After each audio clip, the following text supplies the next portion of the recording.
Hi everyone, my name is James Feeney. Welcome to or back to my channel. Today I want to talk a little bit about the ideas of the inner child and intuition.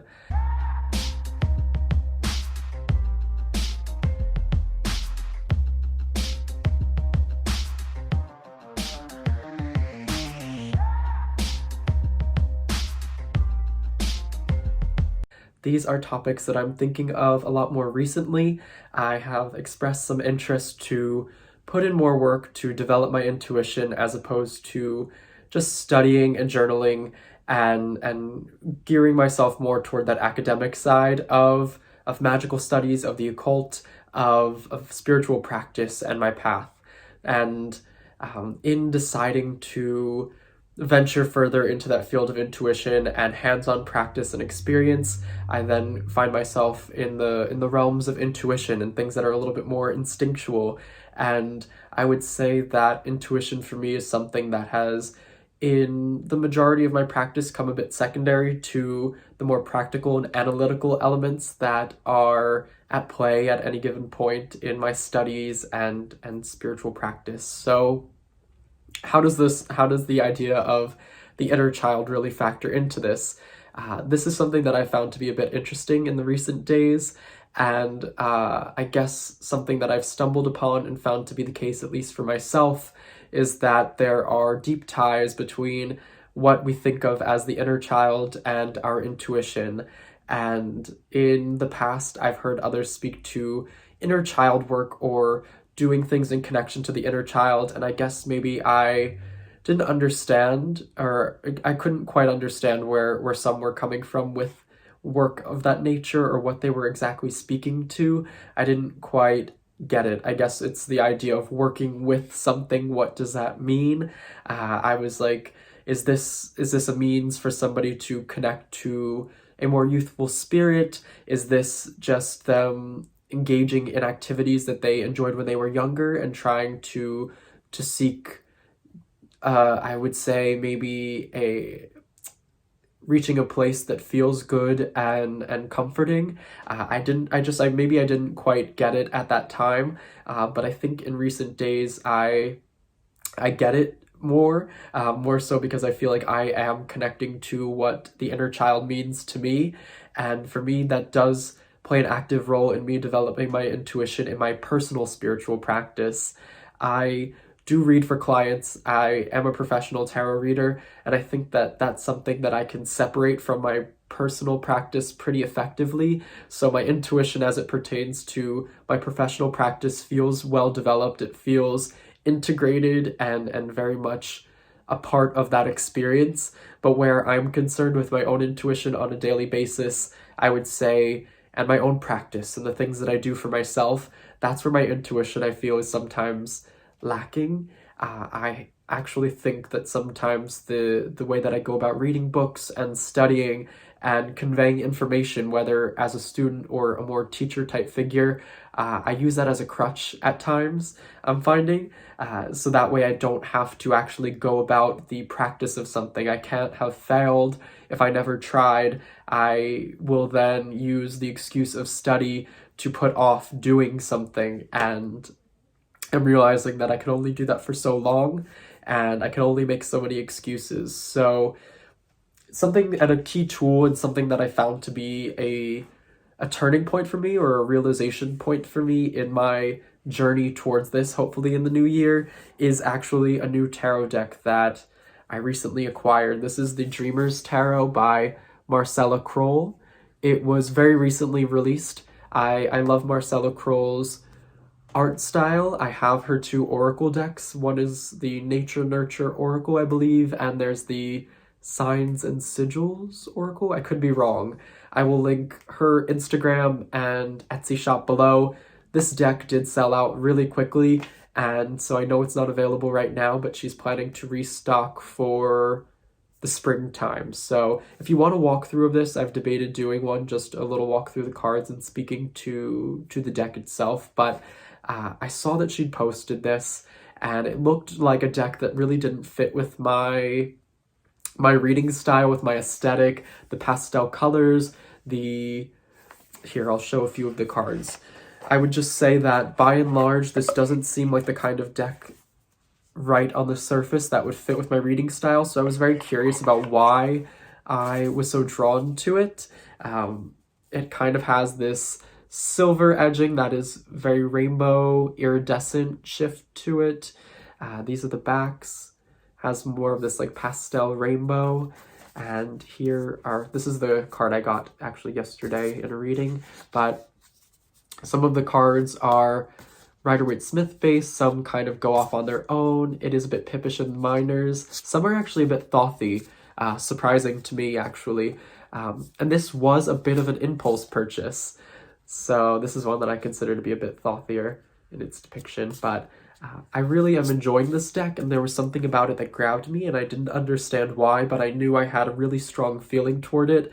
Something that was a little bit more than impulse purchase buy, something that felt a bit deeper, and so I really wanted to investigate that, and there just felt like there was some synchronicities lining up in terms of my work with my intuition and my inner child, as it were. So I didn't actually know until I'd gotten this deck, but it was kind of made with the idea of the inner child in mind, or a younger audience in mind. Apologize for my voice, my nasally voice. I'm having some sinus issues. But Marcella writes, in your hands you hold the Dreamer's Tarot. This deck was created specifically with teens, tweens, and your inner kid in mind. And I didn't know that upon purchasing.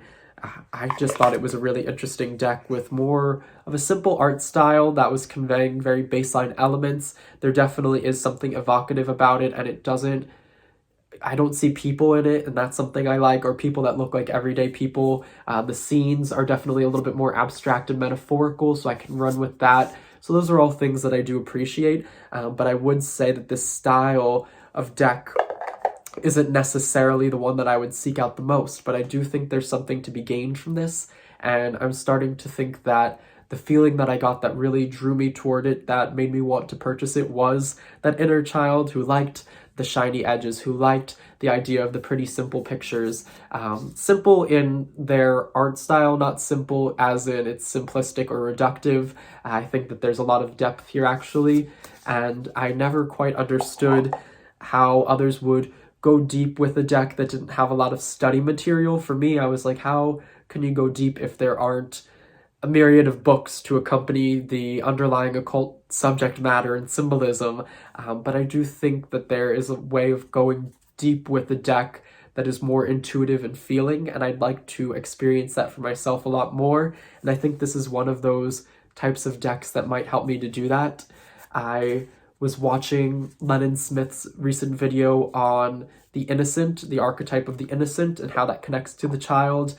And that was, for me, it felt like a synchronicity in when that was released and when Lennon spoke about that.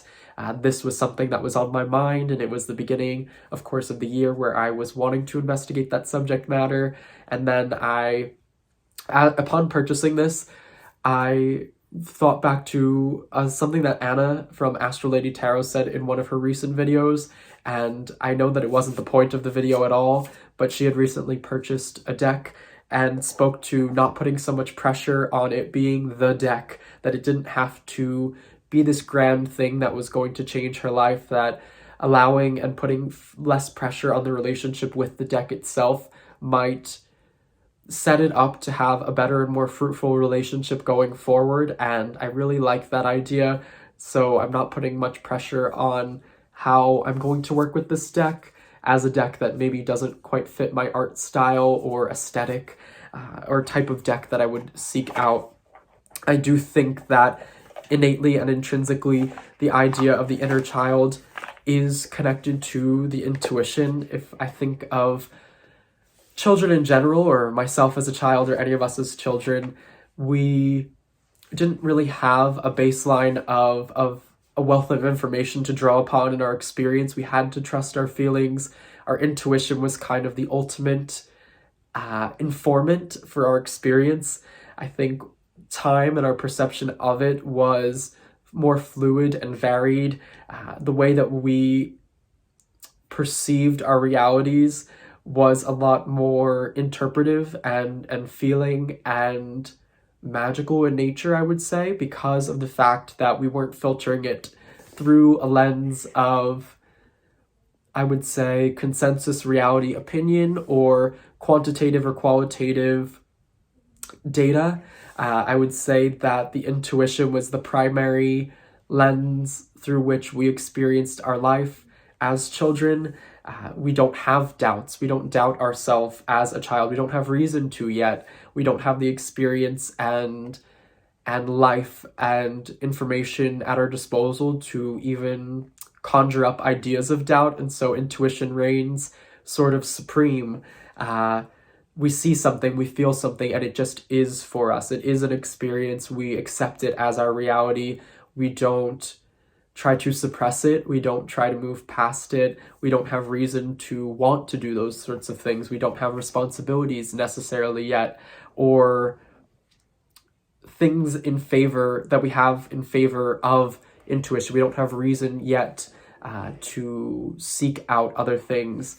And so for me, wanting to connect with my intuition, the first thing that I do think of is my childhood and the experiences I had then. And I have had meditative experiences where I do sort of draw upon memories from my childhood that I haven't thought of in quite some time. Things that were either traumatic in some way or more formative to who I became and who I am in my process of becoming.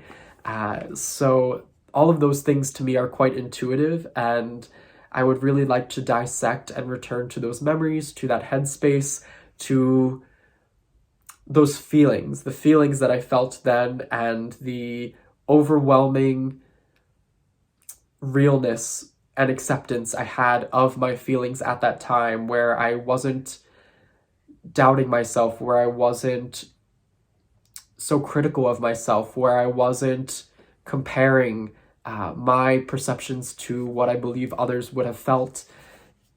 Just accepting my reality as it was at that time, and the feelings I had and the intuitive hits I had as just so real. And so I'd really like to investigate that space further, and I do think that this deck can be a means for me to do that. I know the artwork doesn't necessarily look like, in my head, what I would imagine an inner child type of working deck would look like. It's not super fantastical, but I do think that as a child, I did have a lot of times where I had sensory overload. That was something I dealt with quite a bit. I was definitely the child who wanted to be taken seriously, who wanted to feel respected and equal in a world of adults. And so I think I tried to learn as quickly as I could, tried to absorb as much information as possible, and seek out comfort through feeling equal, through feeling respected in my speech, in my work, in my daily life. And so I was one of those children that would be told that they were quite mature for their age, and I'm not sure that that was the healthiest thing to have. I know that that's considered a compliment for a lot of children, to seem wise beyond their years or mature for their age. But there are times when I think that feedback like that to a child can be negative. I think for me and for anybody, complimentary feedback does inform the way that we construct ourselves. We like positive feedback. We like being liked. And so when we hear statements like that, it does put a sense of, or at least for me, it put a sense of pressure to adhere to that, to become better, adept at what that compliment signified. And so I took that as a way to identify myself in the world and self-identify. And so it did stunt in some ways, or did detract from more childlike experiences I think that I could have allowed myself to have. And this is not about blame or deciding that the world made me a certain way or anything like that, but it is about wanting to investigate these aspects of myself that I feel like maybe are a little bit less developed, and that I would like to breathe some more life into, to foster some more growth in. And it doesn't matter that I'm 24 now, I can still return to that place and allow growth and kindness and open a door into aspects of myself that really were present at those more formative younger years. And so I think that this deck is going to be a means for me to do that and to accept my feelings as reality at times, and to not feel like I need to compare or adhere to a consensus reality or opinion or idea of what anything is in life. And so that's something that it feels really powerful and potent for me at the moment. And this is the tool that I'm using to investigate that. I do think that there are other archetypes that lend themselves really well to intuition as well. The idea of the mother as an archetype, which I do have a video on. I think the mother as an archetype is quite intuitive in nature, but in a different way. It is more of an intuitive archetype that speaks to feeling for the purposes of care, feeling for the purposes of sympathy and empathy and nurturing and raising of something, of teaching, of feeling tied to another in a way that is unique to parenthood. And I don't think this is literal parenthood. I don't think the mother archetype needs to be a literal physical mother to an actual genetic child.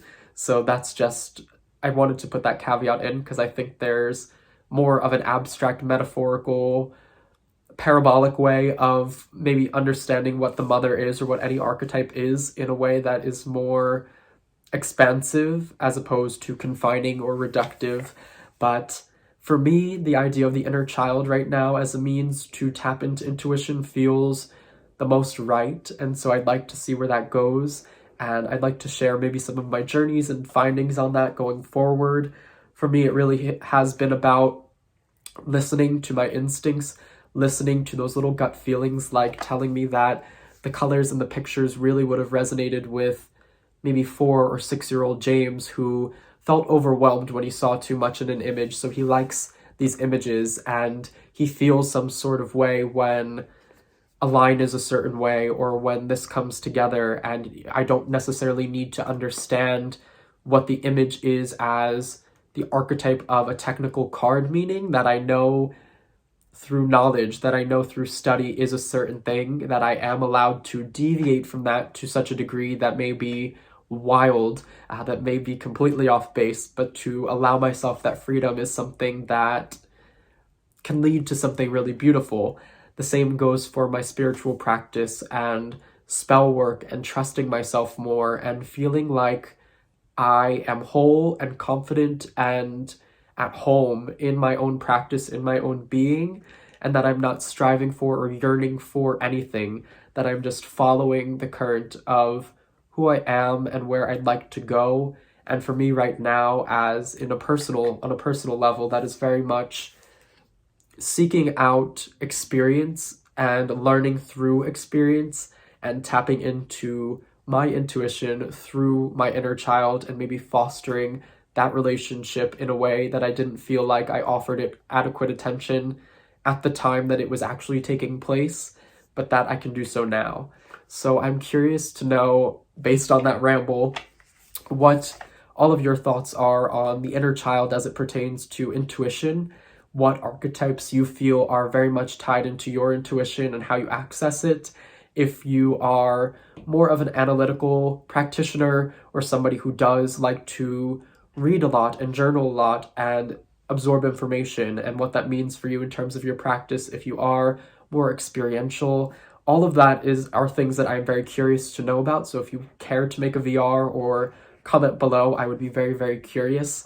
Likewise, if you'd like to see this deck, let me know. I know it was a little bit more popular on Instagram and TikTok because I believe the primary platform for Marcella Kroll is her Instagram. So I haven't seen anything much about it on YouTube. So if anybody's curious, I would definitely do a walkthrough. But I just thought I would share that update and maybe get a dialogue surrounding the inner child and intuition and what archetypes help us to tap into our intuition. I hope you are all well. I hope that was fun and interesting. And until next time.